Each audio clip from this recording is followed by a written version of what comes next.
भाइयों, आज की वीडियो में मैं तुमसे बहुत ही इम्पोर्टेंट और पर्सनल मुद्दे पे बात करने वाला हूँ। तैयार हो? हिम्मत है? हिम्मत है? मैं भाइयों बचपन में WWE बहुत ज़्यादा देखा करता था और मैं रैंडी ऑर्टन का बहुत बड़ा फैन था भाइयों।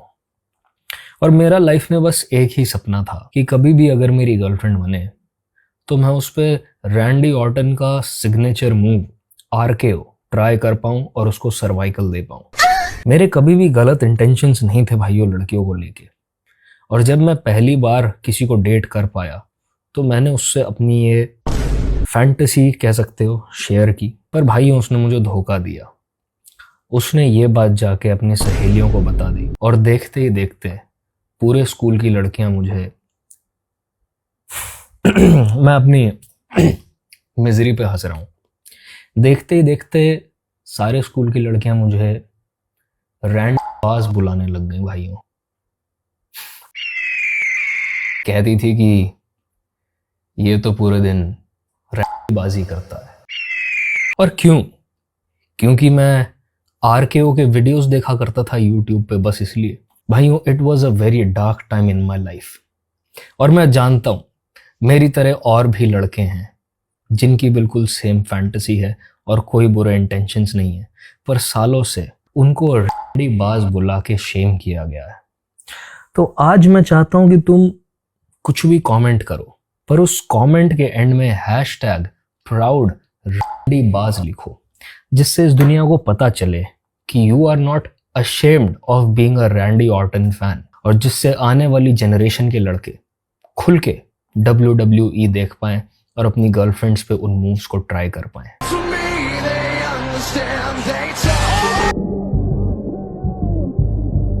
ऐसा बिल्कुल भी मत करना, मुझे जेल नहीं जाना है, ठीक है। तो भाइयों अब तक कुछ लोगों को समझ आ गया होगा, जिनको नहीं आया मैं बता देता हूँ कि आज से कुछ वक्त पहले #प्राउड डे का मूवमेंट जो है ऑकवर्ड गोट ने स्टार्ट किया था अराउंड द टाइम जब शताब और इनकी कंट्रोवर्सी हुई थी।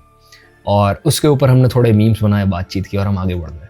बट अब हुआ ये है कि लोगों ने ये अपने बायोज में ऐड करना शुरू कर दिया है। Basically she is not only inciting और encouraging them to put this hashtag in their bios, but also praising them for doing so, even though वो लड़कियां सारी माइनर हैं। Now there are two sides of the argument और मैं चाहता हूं दोनों को ही प्रॉपर्ली एक्सप्लोर किया जाए, क्योंकि दोनों ही अपनी अपनी जगह सही हैं।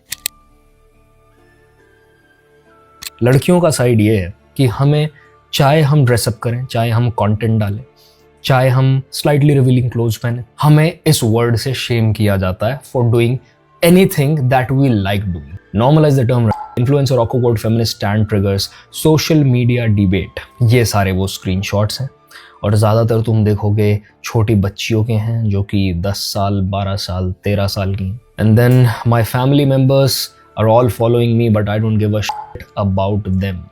इस लड़की ने ये लिख के इसको पोस्ट किया है एंड दूजा ने रीपोस्ट किया है by saying that's the spirit, you go girl. The thing is with these 15-year-old girls कि इनको ये समझ नहीं आ रहा है कि ये जिन कमरों में बैठ के जिन मोबाइल फोन्स पे इंटरनेट चला रही हैं, वो मोबाइल फ़ोन, वो इंटरनेट, वो घर, उस घर में बिजली और इनकी प्लेट में रात का खाना, वो सारा उन पेरेंट्स का कमाया हुआ और दिया हुआ है who they don't give a shit about. Clearly इनके पेरेंट्स ने कभी रात को इनको घर के बाहर लात मार के ये नहीं कहा जा कमा के आ, जा अपना खाना खुद ढूंढ, क्योंकि बचपन में इनके साथ एक कर दिया होता तो इनको ये पता चल जाता कि मेरी आइडेंटिटी कुछ भी नहीं है अगर मेरे पेरेंट्स का हाथ मेरे ऊपर से हट जाए। तो 15 साल की ये लड़की ने अपने बायो में #प्राउड ऐड किया है एंड ऑकवर्ड गोड उस पे कह रही है oh my god one of the baby goats actually put #proud in her bio. And the list goes on and on and on. मुझे विश्वास नहीं हो रहा कि मुझे इस पे वीडियो बनानी पड़ रही है, लेकिन ये मैटर अब बहुत सीरियस हो चुका है क्योंकि 12-13 साल की बच्चियां अपने बायो में अपने आप को प्राउडली R वर्ड बोल रही हैं। छोटी छोटी बच्चियां जिन्हें इस वर्ड का सिग्निफिकेंस और ग्रेविटी तक नहीं मालूम, आप उनसे अपने आप को R वर्ड बुलवा रही हैं। ये है आपका फेमिनिज्म, और जरा लॉजिक सुनिए इनका। If we stop finding this word insulting, men will lose the power to use it as an insult. Do you even realize कि कितनी लड़कियों का ट्रॉमा एसोसिएटेड है इस वर्ड से? Just because one fine day awkward goat ने decide कर दिया कि इस वर्ड से कोई इंसल्ट नहीं होती, अचानक से करोड़ों लड़कियों का ट्रॉमा खत्म हो गया। इस महिला को साइकोलॉजी की डिग्री किस कॉलेज ने दे दी, मुझे प्लीज बता दो कोई। ये सब बकवास करके आप इस वर्ड को केवल और नॉर्मलाइज करोगे and people will start using it without any consequences. काम ऐसा करो कि आपको डिग्री देने वाला कॉलेज ही खतरे में आ जाए। Show put her in jail alongside every man who has commented the same on any woman's post, because obviously it takes a woman's modern feminism to catch everyone's attention for a thing which has been going on for far too long. The kids you're trying to protect, look at their comment section and tell me how many derogatory remarks you see. This is laughable and pathetic. देखो, now this other side of the argument, तुम इसको बहुत easily dismiss कर सकते हो ये कह के अब तो पागल awkward गोट की कोई फैन है, but think about it, minor boys जिनको अकल नहीं होती बिल्कुल भी दुनिया कैसे चल रही है, क्यों चल रही है, वो बहुत सारे रेड पिल यूट्यूबर्स को देख के या इसी तरह के कमेंट सेक्शन में देख के उसी बात को रिपीट करने लग जाते हैं, और ये तुम्हें R word in my mind या फिर एक स्ट्रिंग ऑफ कमेंट्स जहाँ पे कोई एक बंदा आर लिखता है और बाकी के लोग कंप्लीट करते हैं, वो तुम्हें कहीं ना कहीं मिल ही जाएगा। आई एम प्रीटी श्योर इस कमेंट सेक्शन में भी ये देखो ये स्टार्ट करने की कोशिश कर रहा है। जब मैं इसकी प्रोफाइल खोल के देखता हूँ तो कोई प्रोफाइल पिक्चर नहीं है, 0 पोस्ट्स हैं, probably just a burner account to watch memes। ये जब आप कर रहे हो तो आपको पता होना चाहिए कि उसके आज नहीं तो कल कॉन्सिक्वेंस आ जाएंगे। In one of my recent videos मैंने एक बात बोली थी कि अगर आप हर आदमी को एक स्केल से जज करोगे और सारे आदमियों को मिसोजिनिस्ट लेबल कर दोगे just for disagreeing with you और being masculine enough to call you out on your bullshit, तो फिर सारे आदमी एक टाइम बाद उकता आ जाएंगे। वो कहेंगे हाँ ठीक है भाई, हम मिसोजिनिस्ट हैं, हमने नहीं, we don't want to take care of you, हम तुम्हारी रिस्पॉन्सिबिलिटी लेंगे, go survive on your own. और उस दिन समाज बहुत खराब हो जाएगा। सेम वे अगर तुम किसी भी आती जाती लड़की के लिए इस तरह का शब्द यूज करोगे, तुम्हें क्या लग रहा है लॉन्ग टर्म में क्या होगा? जो ऑलरेडी हो रहा है वही होगा। लड़कियां इवेंचुअली इस वर्ड के बारे में केयर करना, सोचना बंद कर देंगी। There will be no incentive for them left to act like a disciplined human being, sexually disciplined human being. क्योंकि मैं कुछ अच्छा कर रही हूँ, मेरा इंटेंशन अच्छा है, तब भी मुझे ये वर्ड बुलाया जा रहा है, और अगर मैं नहीं कुछ अच्छा कर रही हूँ और मैं गलत रास्ते पे चल रही हूँ तब भी मुझे ये वर्ड बुलाया जा रहा है। जब end of the day consequence same है, जजमेंट सेम है, तो मैं कुछ भी करूँ अपने मन की, गलती कर लूँ, क्या ही फर्क पड़ता है। इस तरह की मेंटालिटी को आप बढ़ावा दे रहे हो जब आप बात बिना बात इस शब्द को यूज करते हो। तो हाँ, आदमियों की गलती है। अब अगर इस लड़की को जेल में डालने की बात होती है, which I am pretty sure jail वेल नहीं होगा, वार्निंग देके छोड़ दी जाएगी जैसे अपूर्वा को या रणवीर अलाहाबादिया को छोड़ दिया गया था।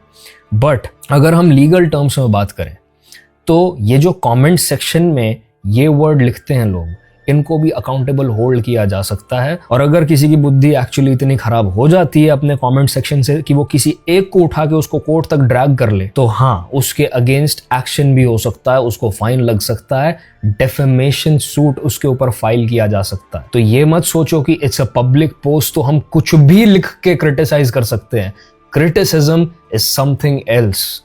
Name calling, using derogatory terms to shame someone, ये शेमिंग है। It has nothing to do with constructive criticism. तो ये बात आदमियों को समझने की भी जरूरत है, इससे पहले तुम गाली बकने चलो हर लड़की को। इस मूवमेंट में कभी भी छोटे बच्चे इन्वॉल्व होने ही नहीं चाहिए थे। This movement glorifies a very derogatory term, promoting it छोटे बच्चों में, माइनर्स में, जिनमें सोचने समझने की पूरी क्षमता नहीं है, and normalizing it for them, which is very dangerous. Not only is it dangerous, but it also invokes POSCO Act Section 11, जिसके चलते फिलहाल द्विजा भसड़ू पे ऑलरेडी एक FIR हो चुकी है। She is trying to fight fire with fire, which is just not possible. इस लड़की को रियलाइज नहीं हो रहा है कि इसकी ऑडियंस की एज कितनी कम है। ये जो कर रही है वो इक्वली इलीगल है। So this creator called herself a proud, made reels and put it in her story and bio वगैरह, and people supported it. Normalization और desensitization करने की कोशिश की है. It is very descriptive. I have a lot of views on it. I have made a very descriptive post. I'm not going to bring that up here. But for a second, let's just think I support it. I think it is a good idea. We should reclaim the slur. That I don't, but hypothetically, सो उसके अंदर भी कुछ तो ethical limits हम रखेंगे. In a movement, we are calling ourselves this slur, which is connected to the identity of sex workers and is a very harsh word used, in society against women and has a lot of history behind it. All of this. We think it's a good idea to start a movement where we call ourselves a proud. If we do, then उसके अंदर भी कुछ तो ethical limits रहेंगी. जैसे कि अगर हम ये बोलना support करेंगे, उसमें बच्चों को तो हम नहीं बोलेंगे कि तुम बोलो खुद को. We would not, support kids calling themselves that. This woman literally puts a story जहाँ पर एक 15 साल की द्विजा को जो रियलाइज नहीं होता वो ये है कि she has a huge social media following and a lot of the girls do look up to her whether we agree with it or not. वो जो करेगी, वो जो कहेगी, वो उसको मिमिक करने वाले हैं बिकॉज टीनेजर्स की कोई पर्सनालिटी होती नहीं है अपने आप से. मेरे पास लिटरली डीएम्स आते हैं जो मुझे कहते हैं कि I started working out because of you. I've been working out for this long. मैंने आपकी वजह से कैलिस्थेनिक्स स्टार्ट कर दिए एंड व्हाट नॉट. और मुझे वो पढ़ के बहुत खुशी होती है. I feel like I am actually making a change. तो आपको नहीं लगता कि अगर मेरे जैसा छोटा इन्फ्लुएंसर इस स्टेज पे, इस लेवल पे इतने लोगों को इन चीज़ों के लिए इन्फ्लुएंस कर पा रहा है, तो द्विजा के लेवल पे कोई इन्फ्लुएंसर बैठा है जिसके पास इंस्टाग्राम पे इतनी बड़ी रीच है, वो कितना ज़्यादा इन्फ्लुएंशियल होगा यंग ब्रेन्स के लिए. एंड दैट्स एग्जैक्टली वाई ये लड़की का ओपिनियन रखने का तरीका जो है वो इसके लिए और इसकी ऑडियंस के लिए बहुत डेंजरस हो जाता है. क्योंकि जो लड़कियां अभी अपने डाल रही हैं ना बायोज में ये वाली चीज, उनको रियलाइज नहीं हो रहा कि इसके लॉन्ग टर्म कॉन्सिक्वेंसेस क्या हो जाएंगे. आई एम प्रीटी श्योर ये स्कूल में बहुत ज्यादा बुली होती होगी क्योंकि इस तरह के कमबैक से सामने से जवाब ये आता है, हाँ तो फिर रेट बता दे. It does not help the situation, but दिमाग कौन लगाए. Let me tell you my experience as a female dealing with these girls/women who are influenced by such feminists. Any discussion with logic or questioning them will make me shameful, pick me, or women being against women. They want women to support them just because they are women. It's the same as misogynistic people. It's the same as incels. इसीलिए इस side पे, दूसरे side के extreme पे जो लड़कियां हैं उनको फेमसेल्स बुला दिया जाता है, उनका मजाक बनाया जाता है. They are illogical hopeless people जिनसे लॉजिक की बात बिल्कुल की ही नहीं जा सकती. They can never crack balance in their life और इसीलिए ये पूरी लाइफ चीज़ों के बारे में कंप्लेन करते हुए निकालते हैं. False sense of gender entitlement, toxic feminism is the other end of patriarchy. There you go. They are not okay with men abusing them, which men definitely should be called out for, yes. But then don't spend even a second in abusing another woman with similar words. बाहर की female rappers के raps सुन के ये लड़कियों ने एक दूसरे को एज कॉम्प्लीमेंट हो और बुलाना शुरू कर दिया. That's the world we live in right now. And I am pretty sure eventually तुम्हें कमेंट्स में एक दूसरे को लड़कियां बुलाती दिख जाएंगी. तू तो लग रही है, क्या लग रही है भाई. इसमें दिमाग दौड़ाने की कोशिश मत करो क्योंकि लॉजिक तुम्हें दूर दूर तक नहीं दिखेगा. It's just dumb people doing dumb shit thinking it somehow empowers them. अब क्योंकि अब तक इस कमेंट से यही पता चल रहा है कि इन लड़कियों को एग्जैक्टली जिस तरीके के वर्ड्स से प्रॉब्लम है और जिन गालियों से प्रॉब्लम है, ये वही गालियां औरतों को भी देने लग जाती हैं एक सेकंड में, जैसे ही वो इनको क्वेश्चन करती हैं या फिर आदमियों के साइड ऑफ आर्ग्यूमेंट को सपोर्ट करती हैं. Just that main use it in Hindi and these girls use it in English. Absolutely no difference, which is true. But somehow girls using it and abusing others is acceptable. 90% of the women and girls associated with the word ranchi are victims of human trafficking. I'm pretty sure awkward goat ने कोई दिमाग नहीं लगाया ये hashtag या movement शुरू करने से पहले, ना ही उसने ये सोचा है कि क्या इफेक्ट पड़ेगा उन लड़कियों के पर्सनल लाइफ्स पे जो इस मूवमेंट से जुड़ के इस चीज़ को अपने बायो में लिखेंगी. They're probably out there getting bullied somewhere, but इसका उल्लू सीधा हो गया. People sitting in the comfort of their AC homes with millions of followers will not understand even a tiny bit of pain what these women have gone through. Sorry, they are not at all proud to be ranchis. This is just absolute mockery of their suffering. And does this stop men from abusing? Nope. Actual issue remains, but innocent minds are brainwashed. Just like I said, जब भी आप बोलोगे I'm a proud ranchi, सामने से बदतमीज, अगर आप बदतमीजी पे उतर के ये सोच रहे हो कि भाई ये सामने से बदतमीजी कर रहा है, हम भी अपने कपड़े उतार के फेंक देंगे, नंग पने पे आ जाएंगे और सडनली इस आदमी को शर्म आ जाएगी और ये बैकआउट कर जाएगा, वो सामने पूछेगा हाँ भाई फिर रेट क्या है, रेट भी बता दे। ओ मैडम, ये होने वाला है। तुम्हें लग रहा है bullies will stop bullying because आप वैसा एक्ट करना शुरू हो गए हो? नहीं नहीं नहीं, आप दूसरा भी पैर दे चुके हो उस दलदल में, उस कीचड़ में, बाहर नहीं आने वाले आप उसमें से अब। ये जिप देखो। एक्चुअली ऑकवर्ड गोड भाई, एक्चुअली। लिटरली ये बात इन लड़कियों को क्यों समझ नहीं आती है कि जब आप इंटरनेट पे आओगे, पब्लिक अकाउंट्स बनाओगे, तो इंटरनेट का fame is a two-edged sword. If you cannot take the heat, do not step into the kitchen. अपनी प्रोफाइल्स प्राइवेट रखो, बस और बस अपने जानकार लोगों को उसमें ऐड करो, post whatever the fuck you want to post, क्योंकि वो एक सेफ स्पेस है। The moment you make that account public, आप ऐसे समंदर में एंट्री ले चुके हो, आप ऐसी टेरिटरी में एंट्री ले चुके हो जो कि बहुत ज्यादा रिवॉर्डिंग हो सकती है but at the same time बहुत हॉस्टाइल भी हो सकती है। It's a two edge sword, जहां आपको बहुत अप्रिसिएशन मिल सकता है, बहुत फेम मिल सकता है, बहुत पैसा मिल सकता है उस कंटेंट से, वहां आपको गाली बकने वाले लोग भी आएंगे। मैं तुम्हें अपनी प्रोफाइल से एक एग्जांपल दिखाता हूं। 1.5 years ago मैंने एक वीडियो डाली थी जिसमें मैंने बिग बॉस के कॉन्टेस्टेंट्स के ऊपर रोस्ट बनाया था और बीच बीच में सलमान खान के ऊपर इक्के दुक्के जोक्स मारे थे, ऐसे ही फन सार्काज़म। उसके बाद कोई सलमान खान का फैन मेरे प्रोफाइल पे ऑलमोस्ट हर पोस्ट पे गाली लिख के जाता है। बस ये है कि मैंने उसका अकाउंट रिस्ट्रिक्ट कर रखा है तो वो पब्लिक को नहीं दिखते हैं। जैसे ये कमेंट्स देख लो तुम इसके, के मीठे कोठे वाली के। मैंने इस बच्चे की प्रोफाइल खोली एंड आई रियलाइज्ड कि ये अपने जीवन से परेशान है। He probably has nothing to do, he probably has no purpose in life, probably jacks off to anime waifus and girls on Instagram and probably has low testosterone as well. ऐसे आदमी को मैं क्या ही गाली बकूं जो अपने जीवन से इतना परेशान है। और मैं क्यों बकूं जब ये मेरा डिसीजन था कि मैं अपने प्रोफाइल को पब्लिक करूंगा और पब्लिक स्पेसेस में अपने ओपिनियंस डालूंगा। Obviously some people will like my opinions and the others will not, और ये जो कॉन्सिक्वेंस है वो मेरे ही डिसीजन का कॉन्सिक्वेंस है। So it is my duty to accept it and not bitch about it. But awkward goat और उसकी फैंस को ये बात समझ नहीं आती है। They want all the perks of being on social media and have a public account. पर criticism नहीं चाहिए भाई। Criticism मिल गया तो मैं स्ट्राइक मार दूंगी, मैं मूवमेंट चला दूंगी, मैं गंद मचा दूंगी जितना मचा सकती हूँ। भाई इसके माँ बाप कहाँ हैं? इसकी मम्मी ने इसको क्या सिखाया आज तक? आंटी को बिठाओ कोई अपने चैनल पे, पॉडकास्ट करवाओ इनकी फैमिली का।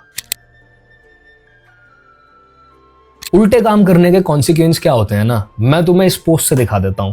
Farmer adult film star Lana Rhoades begs for removal of 400+ videos to protect her son. ये बात लोगों ने जब इस औरत ने बच्चा किया था उस टाइम प्रेडिक्ट कर ली थी कि भाई इसका बच्चा तो इस कदर बुली होने वाला है स्कूल कॉलेजेस में कि भाई उसका तो जीना मुश्किल हो जाएगा। वो इस दुनिया में हार्ड डिफिकल्टी मोड पे पैदा होने वाला है। ना इतने साल लगा के इस औरत ने अडल्ट फिल्म इंडस्ट्री के पर्क्स जितने भी थे उनका फायदा लिया, पैसा कमाया, गाड़ियां ली होंगी, अच्छा घर भी होगा, पर अब बच्चे का बाप कौन है ये नहीं पता। Leave those videos, maybe her son will want to find his father. Fun fact, Lana spelled backwards already sealed her destiny. तो her actions now have consequences जो ना ही बस इसको बट इसके बच्चे को भी आगे झेलने पड़ेंगे। सो मेक श्योर इससे पहले आप ऐसी मूवमेंट से जुड़ के ऐसा कुछ भी अपने बायो में डालने चलो, उसके कॉन्सिक्वेंसेस क्या होने वाले हैं, ना ही तो बस आप पे बट आपकी फैमिली पे। भाई पहले ज़माने में क्या होता था फेमिनिज्म की, ठीक है हमें पढ़ा दो, हमें जॉब चाहिए, हमें इक्वल राइट्स चाहिए, इक्वल अपॉर्चुनिटीज चाहिए। Now this is feminism, hashtag proud रही, दैट्स नॉट एक्सेप्टेबल। और ऊपर से उसमें चलो ठीक है 19-20 के ऊपर वाली लड़कियां, उनके खुद का दिमाग है, वो कर रही हैं कि भाई नहीं ये सब गलत है, सही है, उनको खुद की समझ है। बट इसमें most of the girls are teenagers जो 15 से 19 साल के बीच में, एंड वो मतलब सोच के देखो आपके माँ बाप को इतना पढ़ा रहे लिखा रहे, आप अपनी मम्मी से कह के रो जाके कि मम्मी मैं तो प्राउड रही हूँ। अब देखो मैंने तुम्हें कहा था ना, ये मूवमेंट किसी भी तरीके से ट्रोल्स जितने भी हैं उनका मुंह बंद नहीं करवाने वाली। कमेंट क्या आया है? Proud customer. अब कर लो जो करोगे। ये सारी ऐंठ जो है ये बाप के पैसे पे है, और जिस दिन बाप ने तुम्हारी एजुकेशन के लिए पे करना बंद कर दिया ना, जिसको तुम एज एस्केपिज्म यूज करते हो to run from your responsibilities, उस दिन दिमाग ठिकाने आ जाएगा। ये बेवकूफी के जो तुम मूवमेंट चलाते हो ना, थोड़ा दिमाग लगा लिया करो ये सब चलाने से पहले। मुझे लगता नहीं कभी तुम्हारी स्कूल में अच्छे से बेइज्जती हुई है, जितनी भी हुई है कम हुई है, क्योंकि अगर तमीज से हो गई होती तो आपको पता होता कि बकैत बच्चों से बकैती करना क्यों काउंटर प्रोडक्टिव होता है। और जो भी लड़की इसको ये कह के सपोर्ट कर रही है कि हर उस आदमी को भी जेल में डाला जाए जो इस वर्ड को यूज करता है, तो अगर आप दिमाग लगाओगे थोड़ा सा तो आपको रियलाइज होगा कि वंस अगेन सोशल मीडिया दो धारी तलवार है। हर उस इंसान को पकड़ के, अगर एक पोस्ट पे 1000 कमेंट है और उसमें से 400 हेट कमेंट है, तो हर इंसान को वो 400 लोगों में से पकड़ के जेल में डालना इम्पॉसिबल है। उसके ऊपर कार्रवाई करना इम्पॉसिबल है, चाहे उसके ऊपर कितने भी लॉज एग्जिस्ट करते हो आपके फेवर में। इसीलिए कहीं ना कहीं मेरा ये बहुत मानना है इस पूरे सिचुएशन में कि Instagram itself is responsible for not having strict enough guidelines. इतने सालों से वो इंडिया में ऑपरेट कर रहा है और उनको सर्टेन स्लर्स और वर्ड्स समझ आने शुरू हो गए हैं, तो किसी के आर वर्ड लिखते ही क्यों नहीं वो कमेंट सेक्शन से अगले 50 से 60 दिनों के लिए बैन हो जाता। I used to play this game called League of Legends, और Valorant में भी आजकल सेम है। Riot के सिस्टम्स इस मामले में बहुत अच्छे हैं। अगर आप KYS लिख देते हो ना, जिसका फुल फॉर्म होता है योरसेल्फ, तो उसको एक हार्मफुल चीज माना जाता है उस चैट बॉक्स में, उसको एक हेटफुल कमेंट माना जाता है, and you get banned from the chat for commenting that. अगर आप रेशियल स्लर्स यूज करते हो, शेमिंग करते हो, तो आपके अकाउंट पे 15 दिन का बैन लगता है, फिर वो 30 का हो जाता है, फिर वो 45 का हो जाता है, 80 का हो जाता है, और इवेंचुअली अकाउंट खत्म हो जाता है, परमा बैन लग जाता है। आपकी हार्डवेयर आईडी को टैप कर लेते हैं वो लोग। उस पर्टिकुलर हार्डवेयर पे आप जितने भी अकाउंट्स बनाने की कोशिश करो, वो सारे के सारे साथ के साथ बैन होने शुरू हो जाएंगे। क्यों नहीं इंस्टाग्राम इस तरह का सिस्टम इंप्लीमेंट करता जहां पे वो किसी के फोन का हार्डवेयर आईडी टैप कर लेते हैं, और अगर वो इंसान बार बार इनके टर्म्स एंड पॉलिसीज के अगेंस्ट जाता है, रूल्स ब्रेक करता है, क्यों नहीं उस पर परमा बैन लगा दिया जाता? क्यों नहीं इस तरीके का सिस्टम इंप्लीमेंट किया जाता, ना ही तो बस क्रिएटर्स के लिए but also for the people who are on the platform। जिस दिन ये हो गया, ये भसड़ी खत्म हो जाएगी इंस्टाग्राम पे से। तो आई डू बिलीव इंस्टाग्राम जितना रैपिडली पिछले कुछ सालों में ग्रो हुआ है, वो उतना रैपिडली अपने टर्म्स एंड पॉलिसीज को अपग्रेड नहीं कर रहे हैं, and it works in everyone's favour. आप इस तरह की बकवास भी कर पाते हो, जहां लोग आपके कमेंट्स में घटिया बात लिख पाते हैं और रेसिस्ट बातें लिख पाते हैं और रेसिस्ट मीम्स बना पाते हैं, वहां आप भी इस चीज का फायदा उठा रहे हो और इस तरह की घटिया रील्स बना रहे हो, बिना सर पैर का रेज बेट कॉन्टेंट डाल रहे हो। तो या तो आप कंप्लेन करना बंद कर दो, या फिर ये हरकत करना बंद कर दो। तो yup, this is it for this video भाइयों। हमेशा किसी से इन्फ्लुएंस होने से पहले एक बार अपना भी दिमाग चला लो। जस्ट बिकॉज एक इन्फ्लुएंसर जिसके पास नंबर्स हैं दिखाने के लिए, एक बड़ी फॉलोइंग है दिखाने के लिए, एक सर्टेन बात बोल रहा है, डज नॉट मीन उसकी बात सही है। जस्ट बिकॉज वो तुम्हारे ट्रॉमा को वैलिडेट कर रहा है, डज नॉट मीन वो तुम्हें सही एडवाइस दे रहा है। कई बार वो उस चीज़ को तुम्हारे अगेंस्ट यूज कर रहा होता है अपने बिजनेस को फ्यूल करने के लिए। Always keep that in mind. And I will see you brothers in the next one. Peace.